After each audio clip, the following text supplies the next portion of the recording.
มีคู่เดียวนั่นก็เล็กๆที่แต่นะเอาไว้ใส่ไม่ได้ไปไหนไกลที่ใส่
นั่นเรา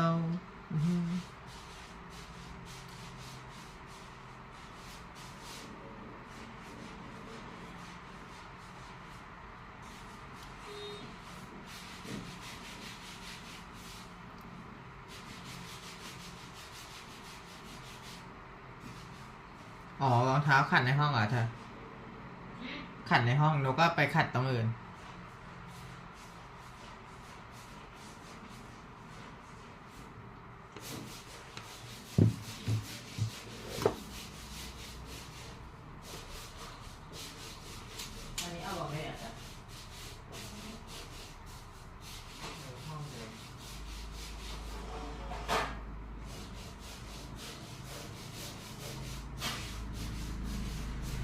ไม่ได้ผ่านสปอร์ตนะเดี๋ยวนะโอเคไม่ใช่ไผ่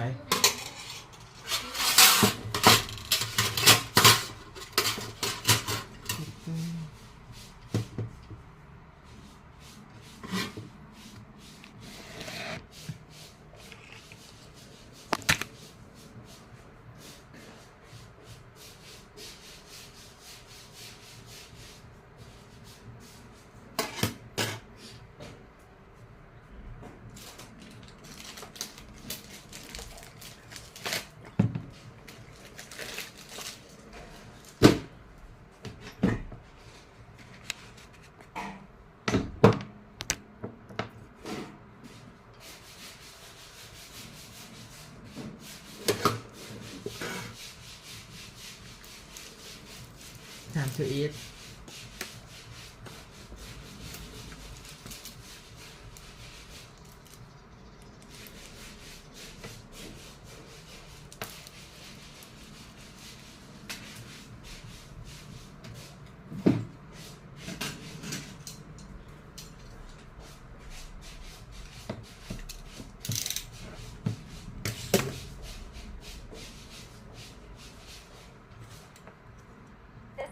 with our final talk for Bitcoin for corporations. We're going to introduce the ultimate micro-strategy trio here. Michael Saylor, Executive Chairman, Phong Lee, President and CEO, and Andrew King, Chief Financial Officer. Welcome them to the stage.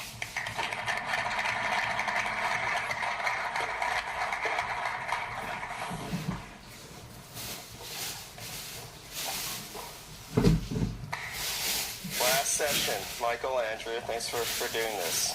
So this session is called the Playbook for Bitcoin for Corporations.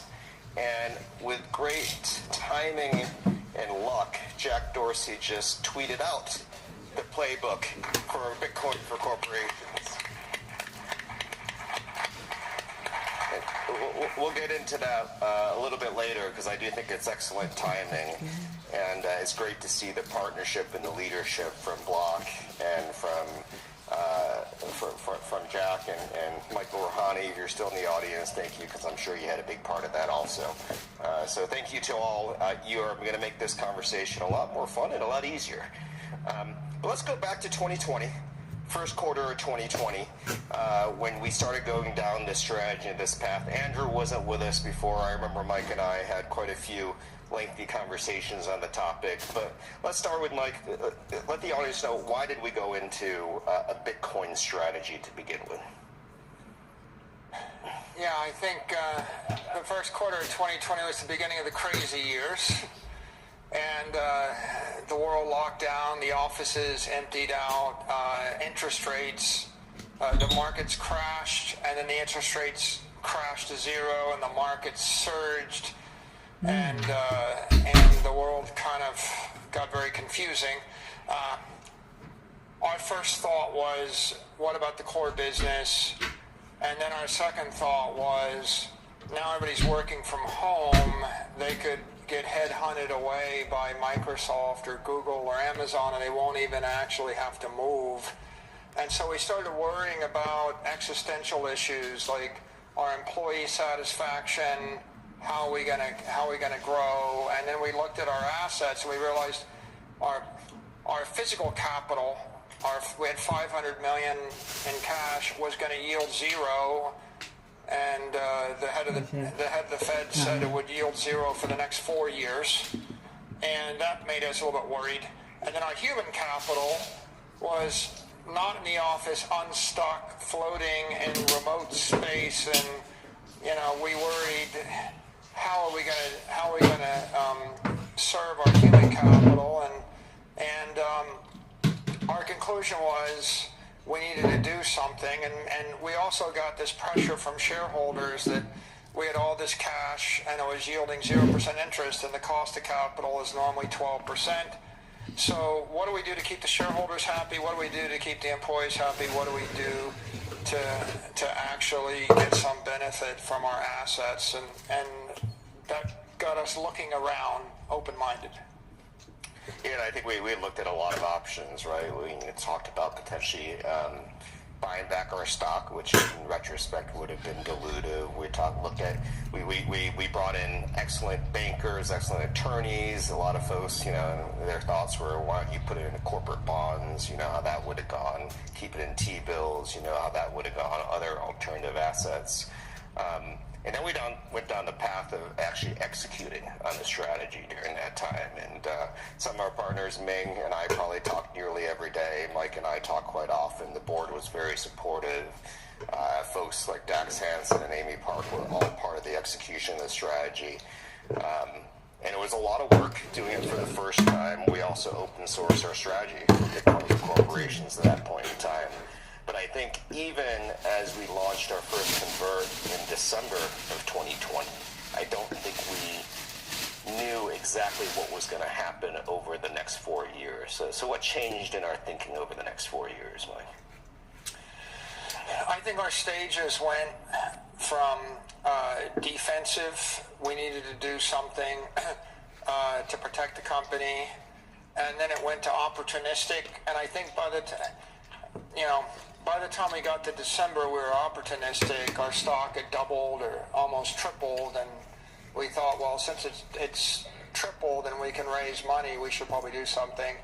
And then by the first half of 2021, it became, I'd say, opportunistic in a high gear, but sort of strategic at that point. When we did this, you do something once, like a convertible bond issue once, it's opportunistic. You do it twice, and it's programmatic. So I guess we went from defensive to opportunistic to programmatic. And the more we learned about Bitcoin, the more we learned about our place in the market, the more we started to think strategically that maybe there's a strategy and a long-term business strategy here. So after the programmatic, it became strategic, and then ultimately it became transformational. And we ended the journey as, now we're a Bitcoin development company. We've transformed the way we think about the business. And Andrew, you joined us midway through the crazy years, and I think maybe you made things less crazy, but share with us your thoughts on what you saw happen from when you joined in 2022 to now 2024 in the organization. Yeah, it'll actually be, I think, 2 years next week. And, you know, for me, you know, just being part of the team has been transformational personally, but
for communications.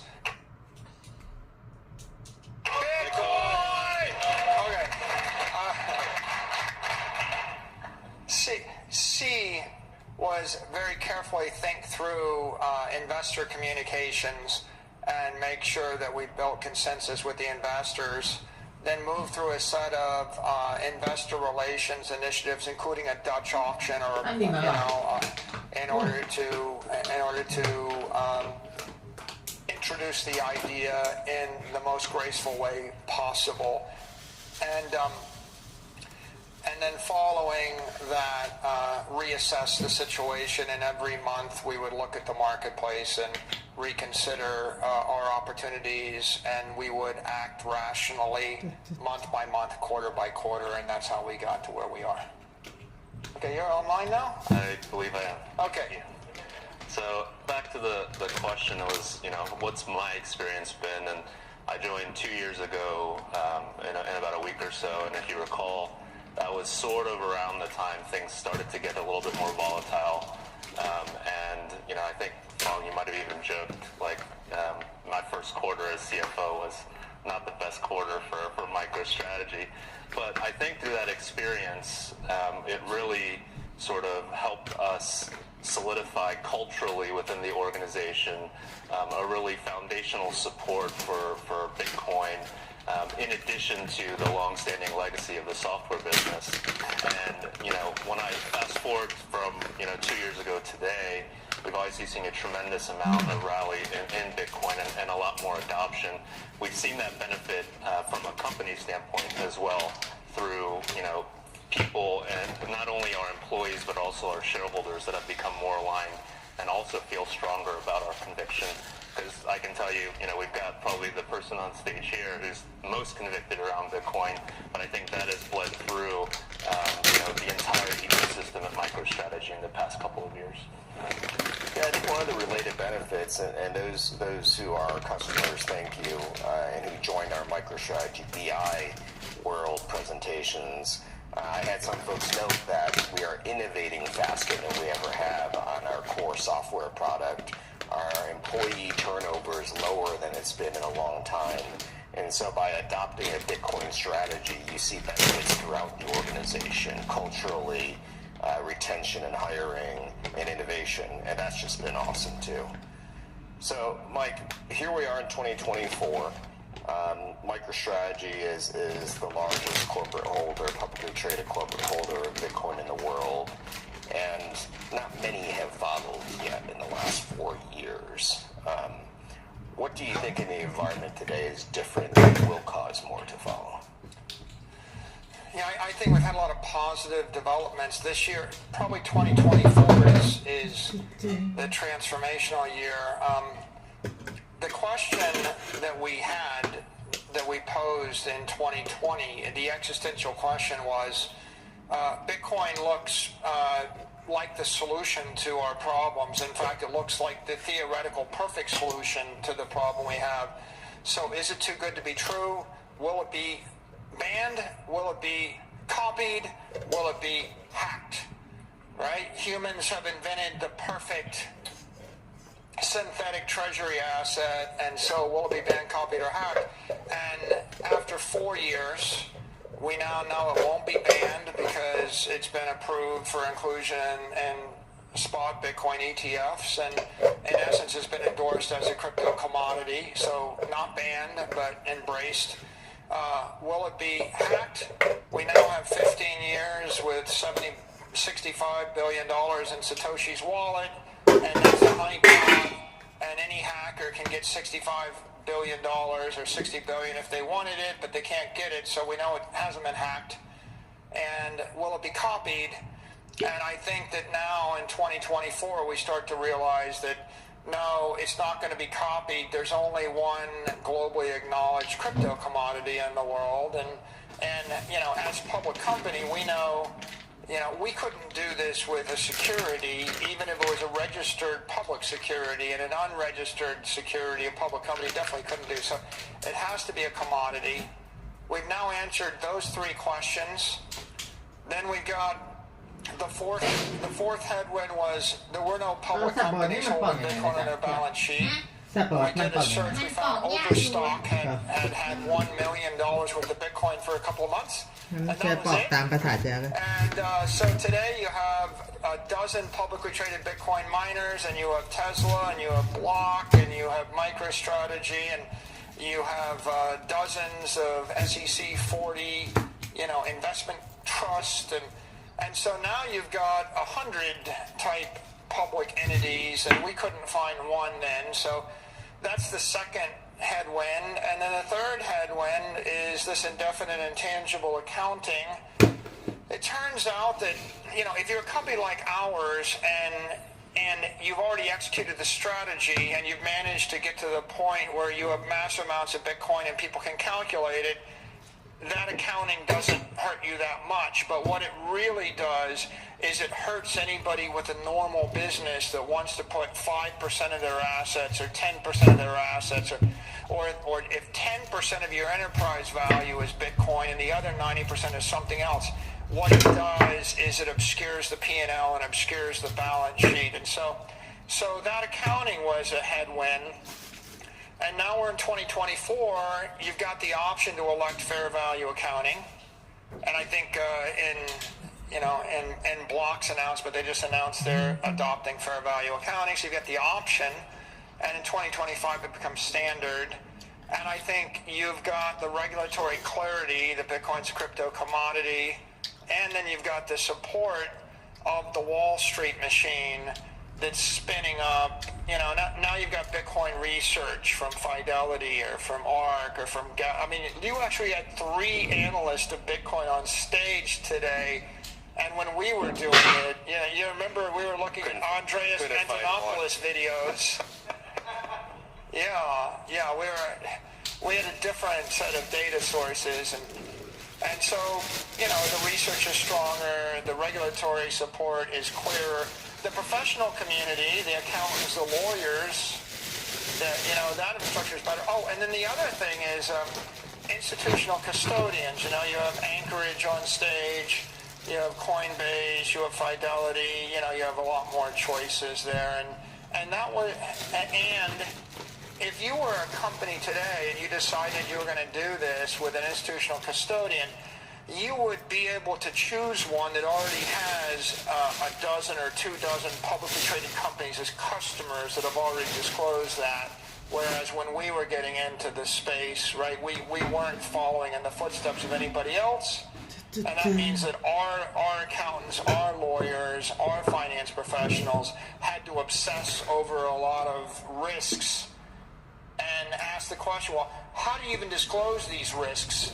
What does the SEC expect you to say about these risks, because no one's ever done it before? And so what's the appropriate way to treat it? Yeah, I remember in 2020, the homework for all of us was to look at 40 hours worth of quality Bitcoin content. And I think we struggled to find 40 hours worth of quality Bitcoin content. And now the bar is 1,000 hours of Bitcoin content. So things have changed a lot. So let's think about the opportunity for corporations going forward. And maybe we can think about it in concentric circles. The first one being companies that already have a Bitcoin strategy. The second one being technology companies. And the third one being just generally publicly traded companies. So what's the case for companies that have a Bitcoin strategy? Bitcoin miners, companies that may be publicly traded, that have Bitcoin ETP products, companies that have Bitcoin custody or exchange solutions. What is the case for those companies to put Bitcoin on their balance sheet as a starting point? When I think of it, I start with Bitcoin miners. The public Bitcoin miners, the case for them is they should be issuing convertible debt and equity, and they should be buying Bitcoin because they are public, they are creditworthy counterparties, they can issue securities, and they would be raising money, equity, or cheap debt capital and investing in an asset which is going up, historically 40% a year or more. So that's very accretive for their business strategy. Their shareholders are already long Bitcoin. You have to believe Bitcoin is going up and not down to invest in a Bitcoin miner, right? There is no Bitcoin mining business model that works unless Bitcoin goes up in price.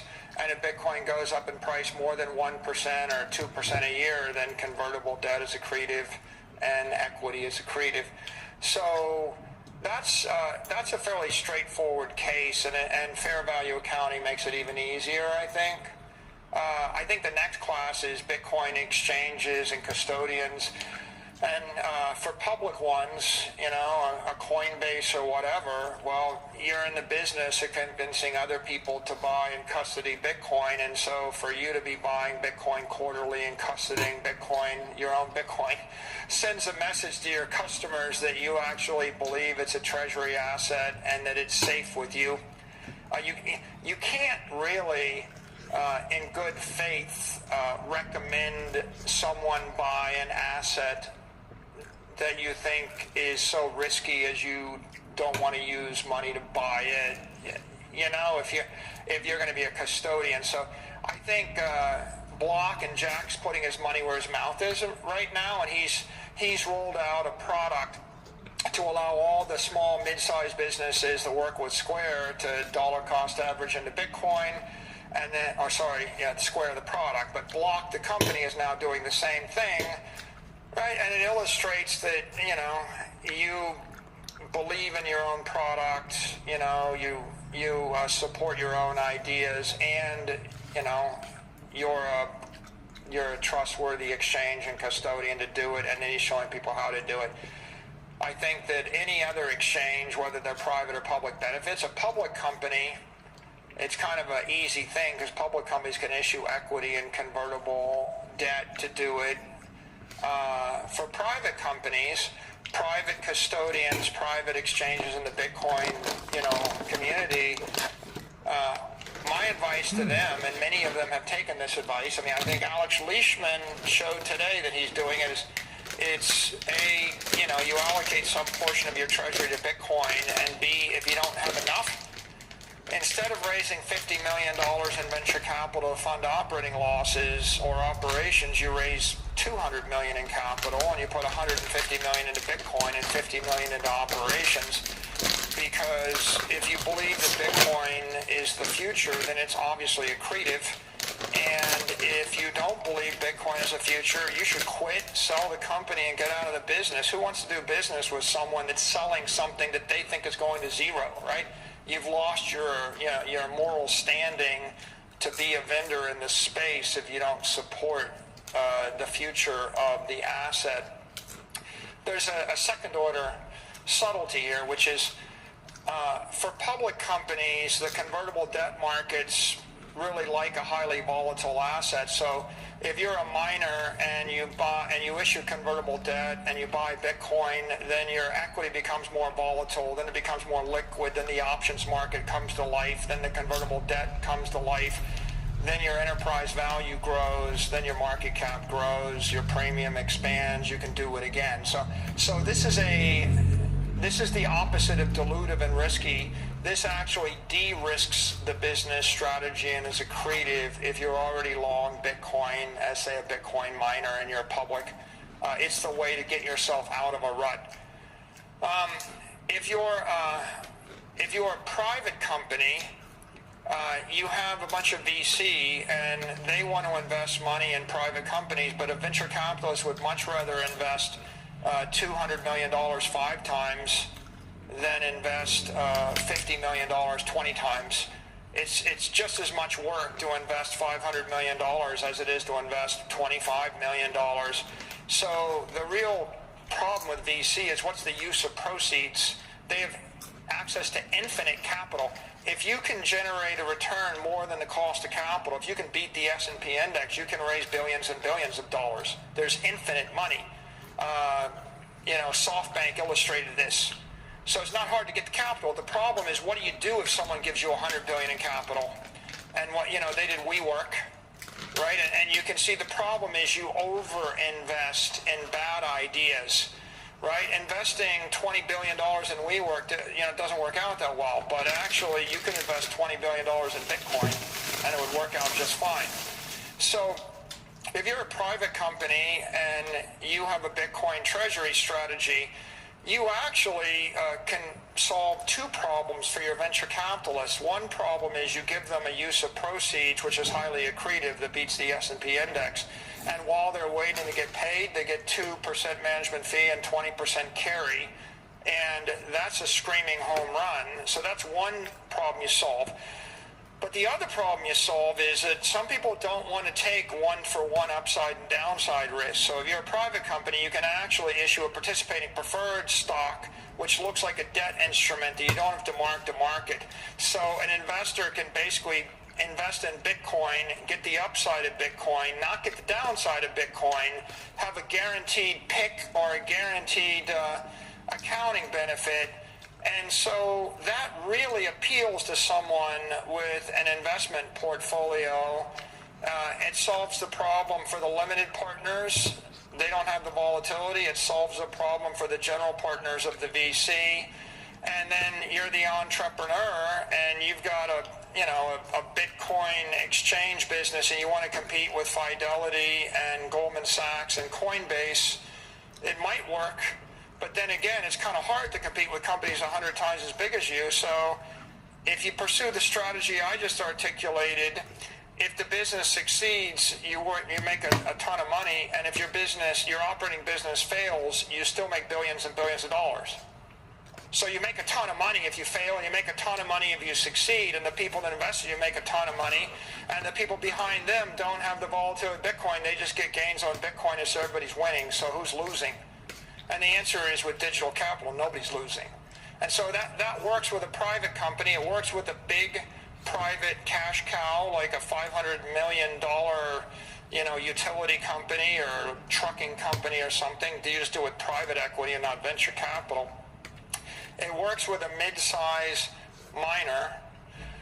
And then if we go on to, non-Bitcoin companies, the world's full of zombie companies.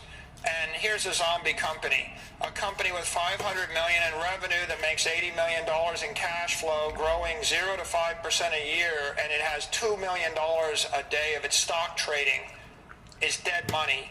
No options, $2 million of stock, and is valued at 1 times revenue. Now, and it has a little bit of cash. It has hundreds of millions or $500 million in cash. So what kind of company is that? Okay, that's a zombie. What's your future? You don't have a future. Why do people not trade your stock? Because nothing interesting happens for a year. You can check in once a year. Why would I buy something that I can predict the future of it? Will it go bankrupt? No. Are the options valuable? No. There's no volatility. The options are worthless. So you're gonna comp your employees in stock options? Good luck with that. The stock options are worthless because the options are worthless, okay? Who was that? That's us. I'm describing MicroStrategy in March of 2020. That was our company. But, and so how do we get ourselves out of that situation? If you're a zombie company like that, you go to a investment banker like Goldman Sachs or Morgan Stanley, and you say, help me. Their answer is you need to do a transformational deal, a transformational acquisition. You either need to do a merger or you need to use your cash to buy a high-growth company growing 20% a year, and then you get some growth back into the stock. So you got to go do a deal. But it's hard to find an easy deal to do for $500 million where the thing you're buying is going to go up 20% a year, where you can actually integrate it. And so what is that thing? Well, that's Bitcoin. Bitcoin is the universal merger partner.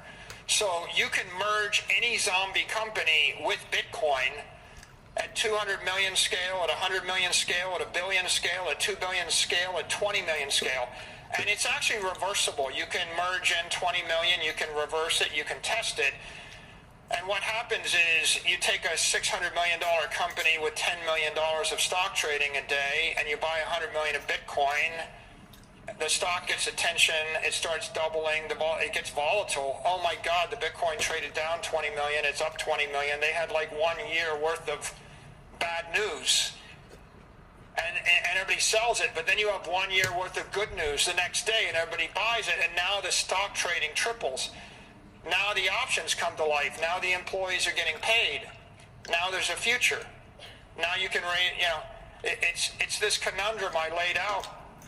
If you're conventional, you make the volatility go away, you give away the capital, and if you need money, you pay 10% interest for junk bonds. Like, that is when you need the capital, you can't afford the capital, right? Isn't that perverse? If I give up my capital and when I need it, I pay 10 to 12% interest, right? On the other hand, if I reverse it, I buy some Bitcoin, I get the volatility. What does it matter? If the volatility comes from Bitcoin, it doesn't matter. Now, the volatility, the stock goes through the roof. The cost of capital goes through the floor. Now, when you need to borrow $500 million, you don't even need the money. So, of course, the market gives it to you for free. Right? So you can either be rich and have money for free and have high volatility and high option value and have 100 years worth of operating losses, and that's one strategy. That's the micro strategy, right? That's what we did. That's the Bitcoin strategy. Or you can do the opposite. You can be a zombie company and you're dead money. And so I think that we're more likely to see the mid-sized zombie companies, the $500 million revenue, the $1 billion revenue company with $5-10 million of stock trading a day. We're more likely to see them limp into Bitcoin, post FASB, than you will see the super marquee best run companies, because they feel like they don't need anybody's help. But these other companies, there's 1,000 companies that are mid-size, mid-cap. The Russell 2000, right? The number one performer in the Russell 2000 was Super Micro. The number two performer was MicroStrategy. And the two companies are like 35% of the return on the Russell 2000, right? So what about the bottom 1,000? They're public, right? So I think that's the next interesting development and opportunity here. Yeah, I think the irony is let's talk about 1,998 companies in the Russell 2000, and let's say they carry 20% of their revenues in cash on their balance sheet. Andrew, you've been a corporate treasurer before. The job of the corporate treasurer typically is to do no harm. Right? That's what you're told as a corporate treasurer, do no harm. But if you're carrying $100 million on your balance sheet, earning what can they get now, 5%, versus the inflation is 8%. Back in March, it was 0 to nothing, right? So inflation 7%, right? The S&P is gaining more than that. It seems like you're doing harm if you're keeping $100 million on your balance sheet, gaining 5%. But Andrew, so we have a bunch of investment banks and banks that have partnered with us here now. What's also the difference between 2024 and now is we have folks like Citibank, like TD Cowen, Canaccord, BTIG, Moelis. Thank you for all your support. They have the formula now. So tell us about what that opportunity creates, Andrew. Yeah, so still fresh in my mind and many of our minds was more activity in the first quarter around the convertible debt markets. Michael explained that sort of option or lever to generate capital to buy Bitcoin. I think what's transformed, probably in the past 4 years as well, is one, the support in that capital markets. As you just mentioned, there's a lot more banks that are out there willing to think about this with you and be alongside you. I think you alluded to in a previous panel that, in 2021, there was one person that would talk to us. Right now, we have access to all of the best banks. There's still a couple that are out there that are probably lagging a little bit, but there's definitely more support in the investment banking community. There's also a significant amount of support in the investor community. So what I mean by what still resonates with me is what we did in Q1 is we launched a convertible debt offering. And I think, from what I've been told, there's been no one else that has been able to go back the very next week and issue another convertible debt with similar execution, sub 1% coupon, 6 to 7 year money at 40+% premium, which we then converted directly to Bitcoin. So not only are there people supporting the execution of that, there are people and investors who want that exposure as much as we're willing to give it. And so that's how that ecosystem really comes together. And so as I hear, what should other companies think about? Can they go raise convertible debt? Look at what MicroStrategy's done. Part of what we're talking about is the playbook.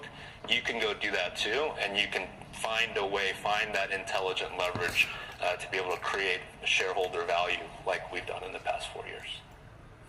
So let's go to the next concentric circle. So with the Russell 2000, you have the corporate treasurers who ironically are told do no harm, and that's exactly what they're doing by just keeping cash on their balance sheet.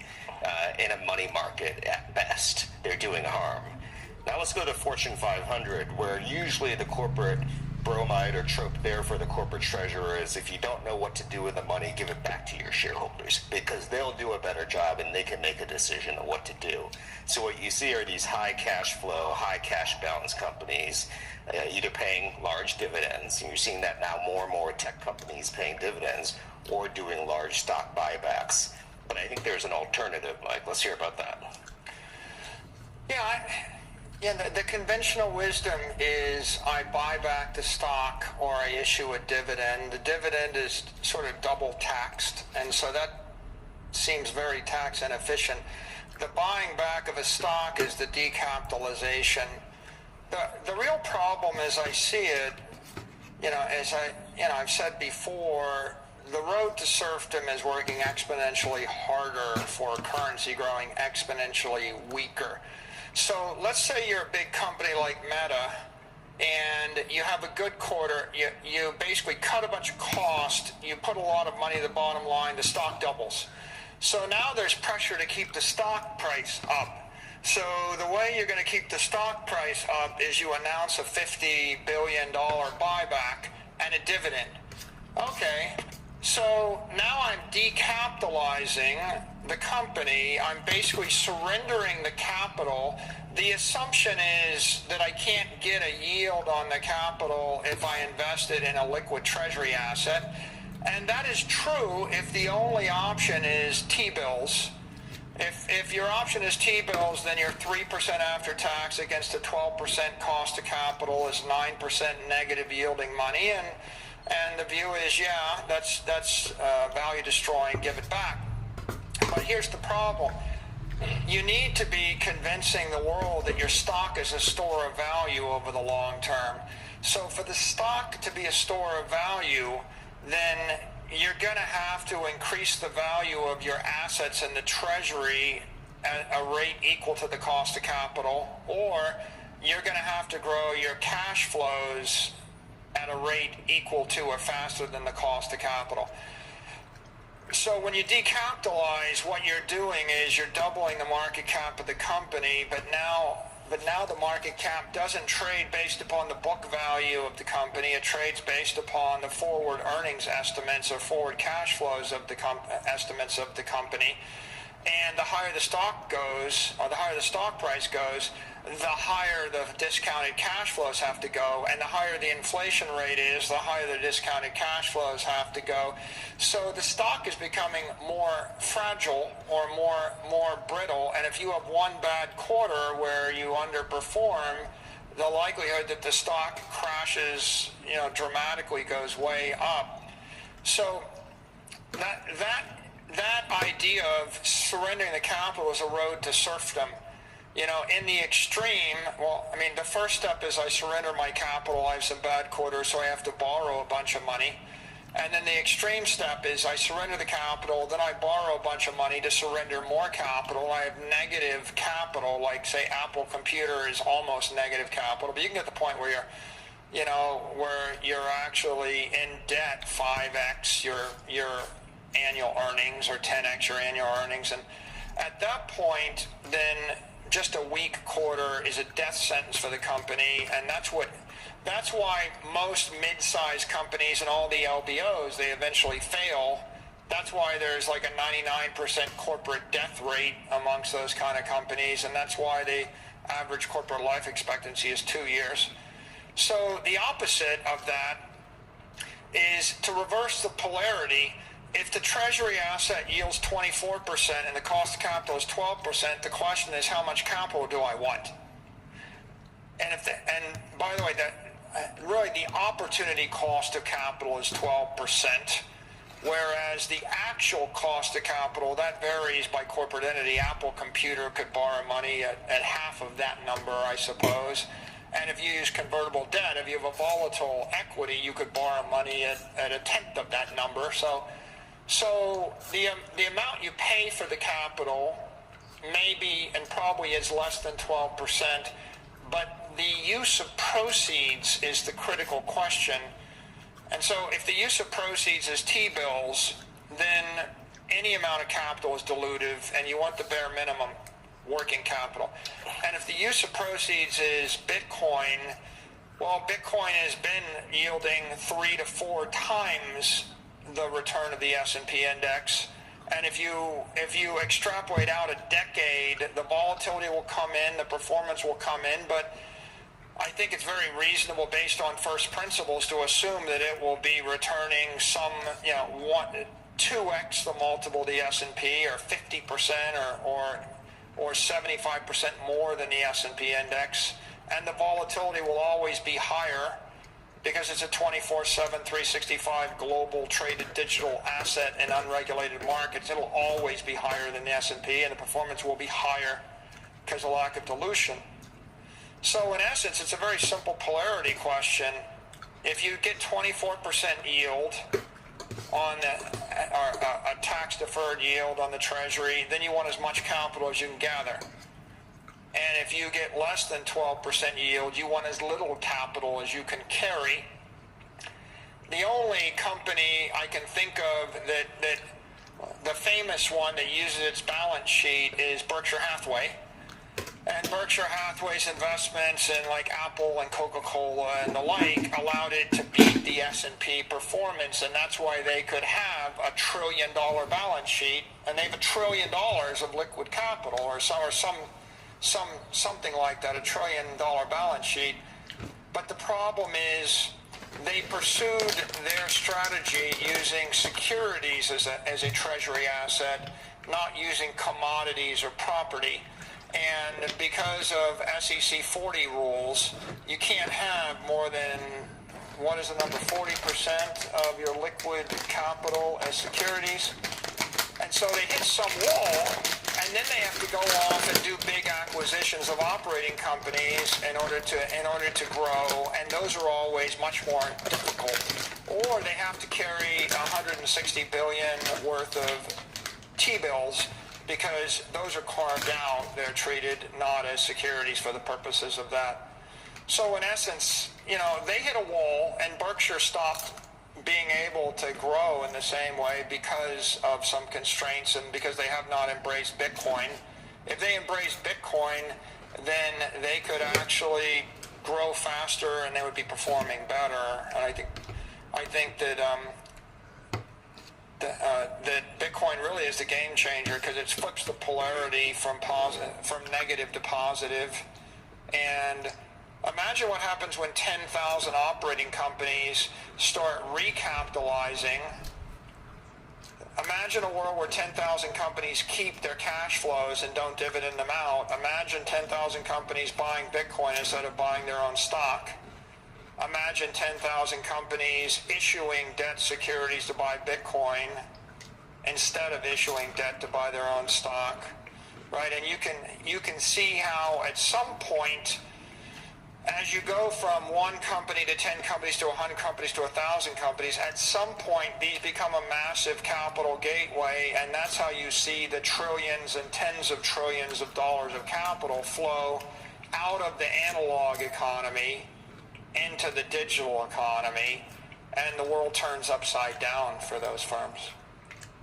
Yeah, it's as if corporate treasurers and banks have forgotten, what they learned in business school, or they learned in microeconomics or corporate finance. If you can find an investment that exceeds your cost of capital, whether it be 5%, 7%, or 8%, you should invest in it. And if you can't, then it means you should return it to their shareholders. In this particular case, there is an investment that can exceed the cost of capital, and they have I would say, a fiduciary responsibility to make the investment. And then you can say, well, do you think it's going to return 10% or 15 or 20 or 24? I think Mike's conservative with 24. You can have that debate and argument, but returning it to the shareholders is basically giving up, right? You have nothing better to spend your money on at this point in time, so you're going to give it back to their shareholders because in theory they know better and what to spend it on. And I just think whenever I hear corporate treasurers or CFOs or CEOs or boards talk like that, it just feels like they've given up at that point in time, as opposed to they have a responsibility to their shareholders. You're just waiting to die. Like the money is just you're just waiting to die. I'll go with giving up.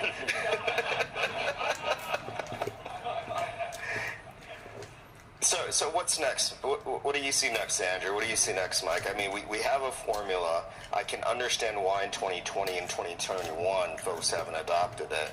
It's that the timing is amazing, right? We now have the Bitcoin ETPs and the institutionalization of the asset class, right? We have the new accounting standards in place. And we're starting to see what Square is doing. They're putting their money where their mouth is, but the timing is actually quite nice that they did it this quarter, because there are two fundamental shifts. 10% is a good start, Michael. It's Rouhani, not you. When do we start seeing more? When do we start seeing the companies start to adopt? I think you get a parade of endorsements. You're going to start getting 13F filings here in May, and you're going to see, a parade of famous investors and famous funds that started biting off a bit of Bitcoin, and that's going to change things.